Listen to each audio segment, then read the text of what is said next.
یہ حرم کا قافلہ تھا جس کا آغاز قربانی سے ہوا تھا۔ اللہ اکبر، نسل اسماعیل کو باقی رکھنا تھا۔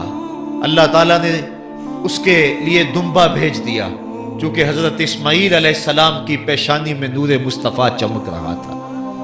سلسلہ وار یہ نور حضرت عدنان کی پشت میں پہنچا اور وہاں سے منتقل ہوتا ہوا یہ نور حضرت عبد المطلب کی پشت میں پہنچا۔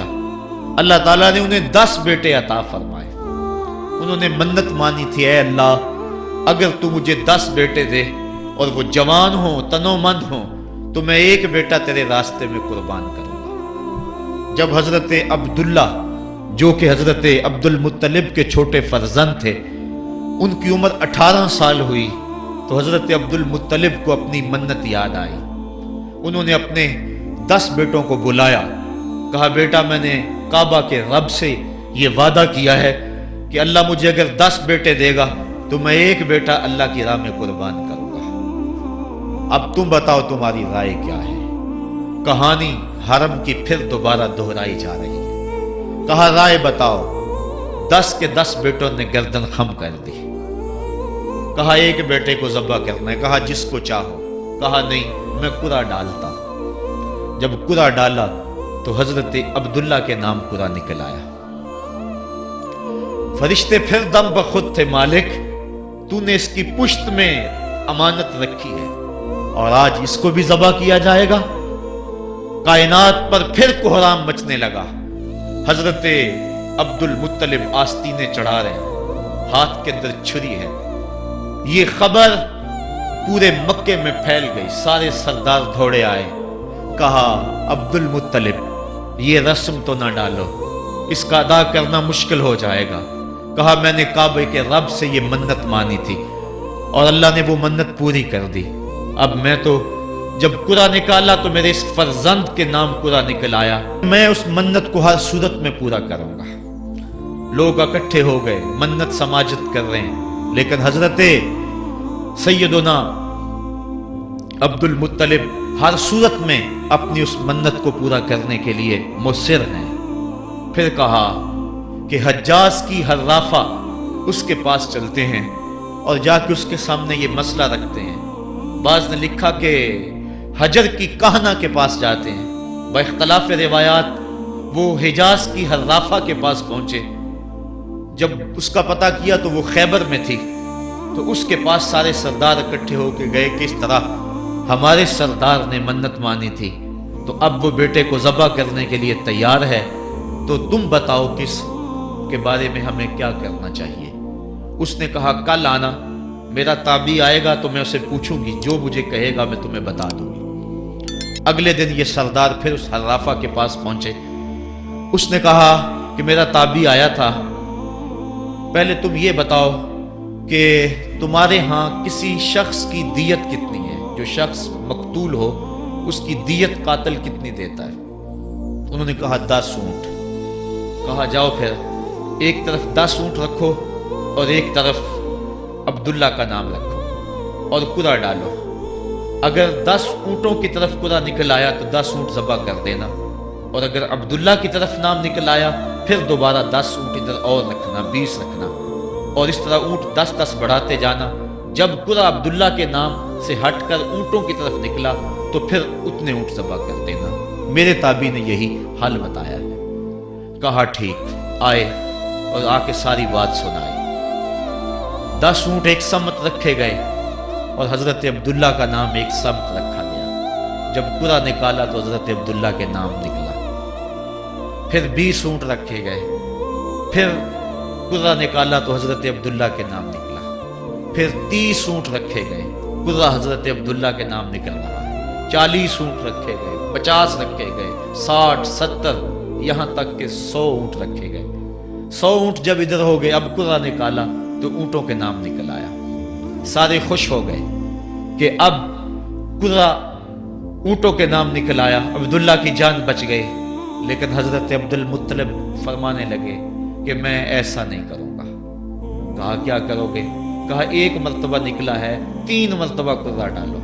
اگر تینوں مرتبہ عبداللہ کے نام کی بجائے اونٹوں کے نام نکلا تو پھر میں سمجھوں گا کہ اللہ کی طرف سے یہی مرضی ہے، ورنہ میں اپنے بیٹے کی گردن پہ چھری رکھ دوں گا۔ اللہ اکبر! مکے کے اندر سردار بھی دعائیں مانگ رہے ہیں۔ اللہ اکبر! ام ایمن بھی دعا مانگ رہی ہے، مکے کے پربت دعائیں مانگ رہے ہیں، کائنات کا ذرہ ذرہ دعائیں مانگ رہے ہیں۔ قرہ جب ڈالا گیا تو دوسری مرتبہ بھی قرہ اونٹوں کے نام نکلا۔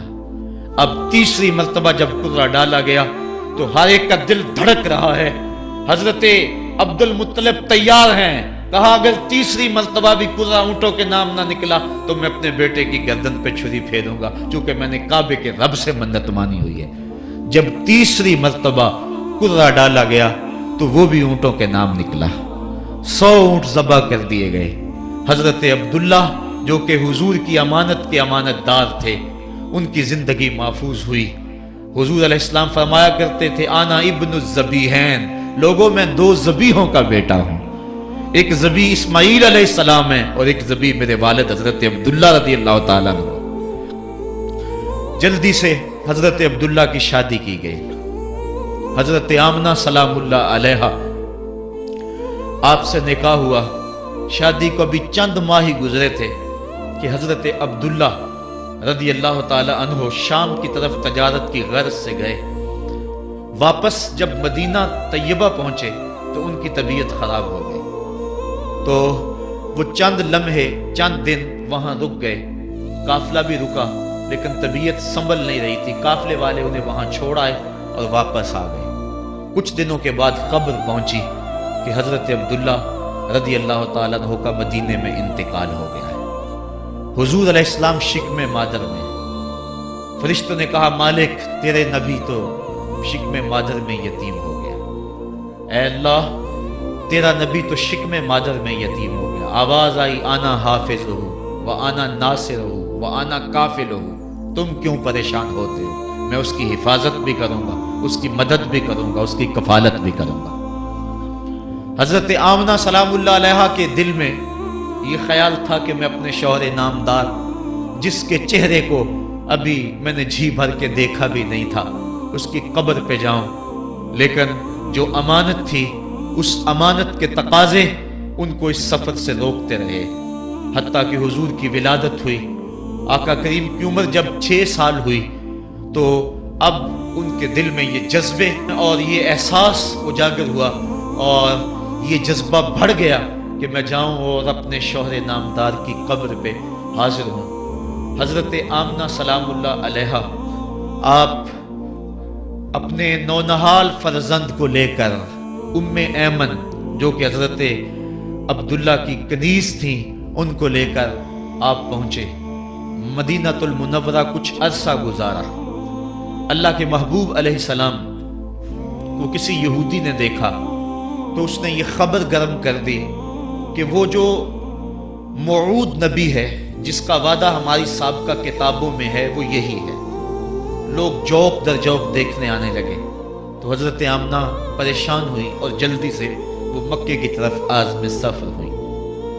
ابھی مکے سے 150 کلومیٹر کا فاصلہ باقی تھا کہ ابوا کے مقام پر حضرت آمنہ سلام اللہ علیہا کو سخت بخار ہو گیا اور حضرت آمنہ سمجھی کہ یہ میرا بخار جان لیوا ثابت ہوگا، تو انہوں نے ام ایمن کو بلایا، کہا لگتا ہے کہ یہ بخار میری موت کا باعث بنے گا، میں تمہیں وصیت کرتی ہوں کہ میرے بیٹے کو بحفاظت امیر قریش عبد المطلب تک پہنچا دینا۔ اور اس کے بعد حضور کو حضرت آمنہ نے بلایا، اپنے سامنے بٹھایا، سر پہ ہاتھ رکھا۔ حضرت آمنہ حضور سے کچھ باتیں کرنا چاہ رہی تھی۔ وادی ابوا کے اندر یہ منظر بڑا دل گداز تھا۔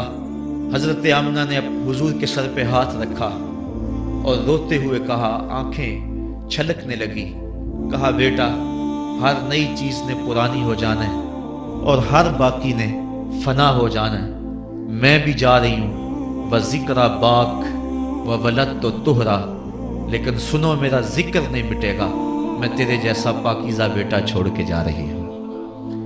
یہ آخری لفظ تھے حضرت آمنہ سلام اللہ علیہا کے۔ اس کے بعد حضرت آمنہ سلام اللہ علیہا آخری ہچکی لی اور حضور سے ماں بھی جدا ہو گئی۔ آقا کریم علیہ السلام نے اپنی والدہ کو وہاں دفن کیا، ام ایمن کے ساتھ مل کے۔ جیسے بھی ہو سکا، وہ کیا کسی نے کہا تھا تجھے کن پھولوں سے ہم کفن دیں، تو جدا ہی ایسے موسموں میں ہوا جب درختوں کے ہاتھ پھولوں سے خالی تھے۔ آقا کریم کی آنکھیں چھم چھم برس رہی ہیں۔ حضرت ام ایمن حضور کو اپنے ساتھ چمٹا لیا اور مکہ المکرمہ پہنچ کے حضور کے دادا کے سپرد کیا۔ 2 سال تک وہ حضور علیہ السلام کو اپنی کفالت میں انہوں نے رکھا۔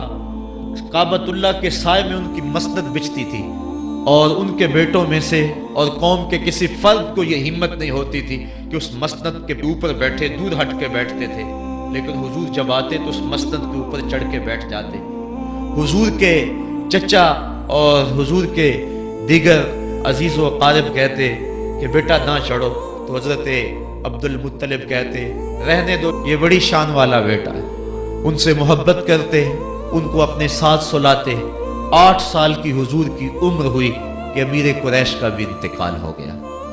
ابن حشام نے لکھا ہے کہ جب امیر قریش کا انتقال ہوا تو سوگ میں مکے کے بازار بند ہو گئے، پورا شہر جنازے میں امٹ آیا، لیکن 8 سال کا بچہ تھا، بلک بلک کے رو رہا تھا۔ آج وہ سایہ بھی اٹھ گیا۔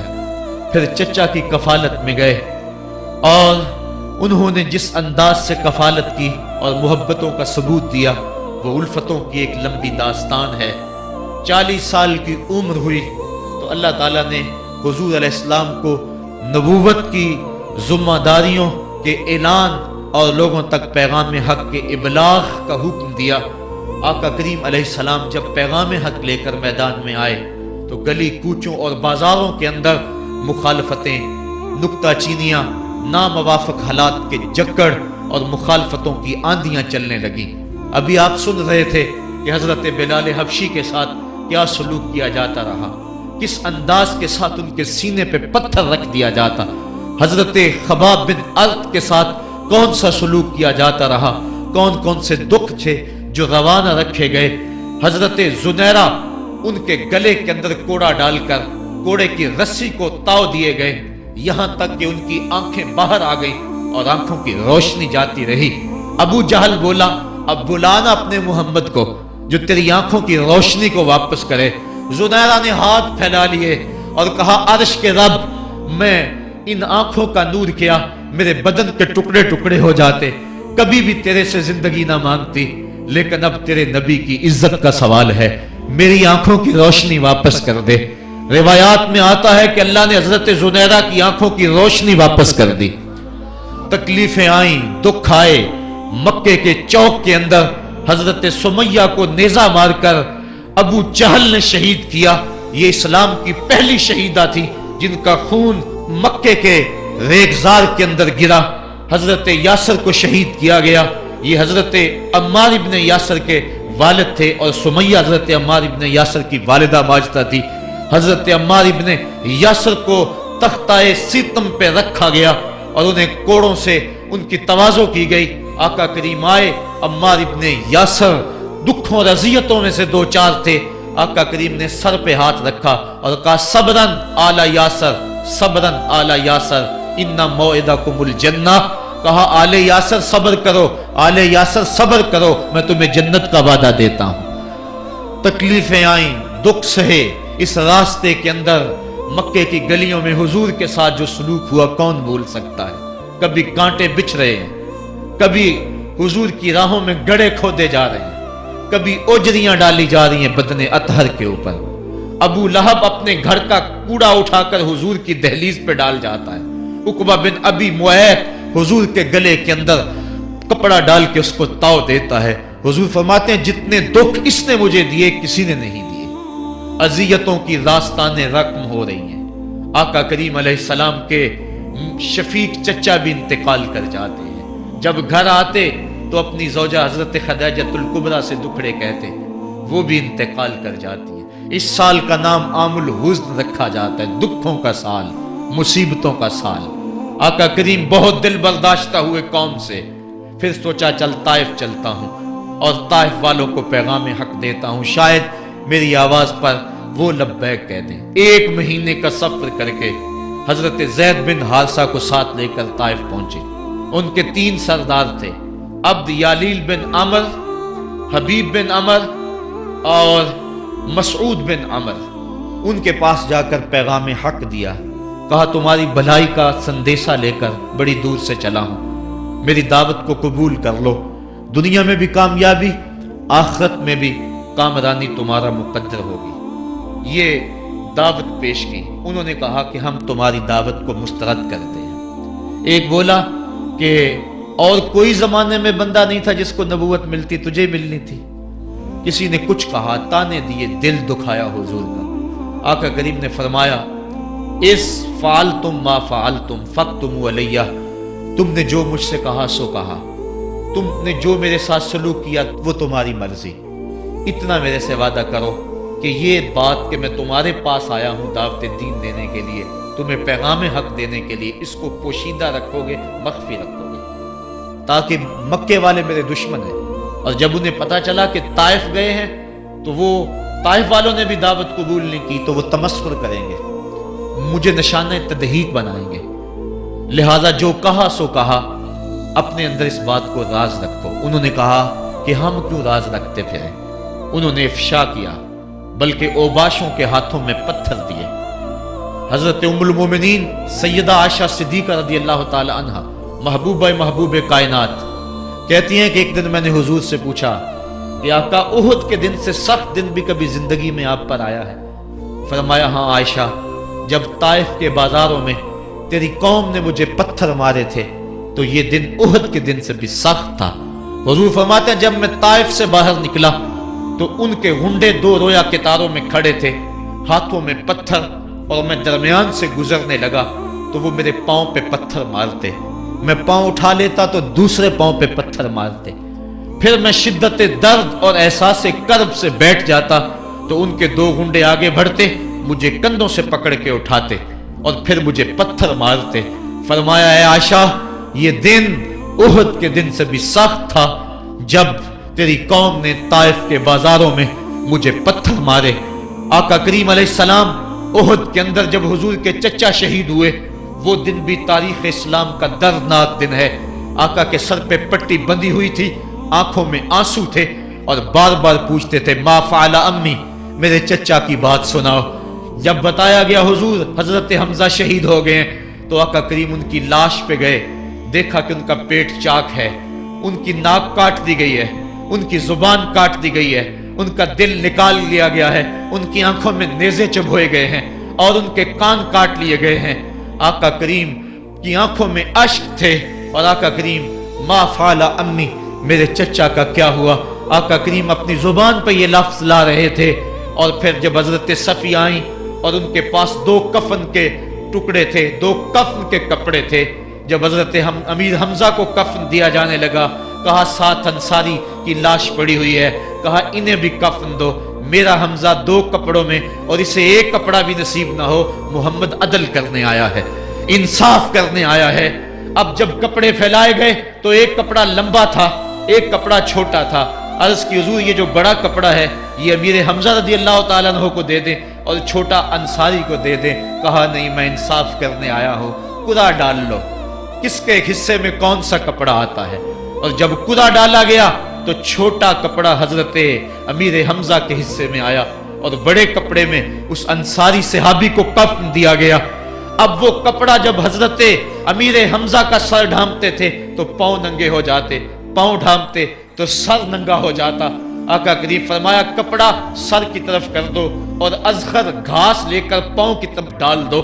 اللہ کے محبوب علیہ السلام اس دن اتنے غم زدہ تھے کہ جب دوبارہ مدینے پہنچے تو حضور کو پکڑ کر خچر سے سواری سے اٹھا کر حضور کو جو ہے وہ نیچے رکھا گیا۔ سخت تکلیف میں تھے، دکھوں کی زندگی، طائف کے بازار، پھر مدینے کے اندر جب وہ ماحول آیا، خوبصورتیاں آ گئیں، روشنی آ گئیں، آسمان سے ہر دم نور اترنے لگا۔ وہ وقت گیا جب لوگ پتھر مارتے تھے، اب حکم ہو گیا خبردار میرے نبی کی آواز سے آواز بھی اونچی نہیں کرنی، خبردار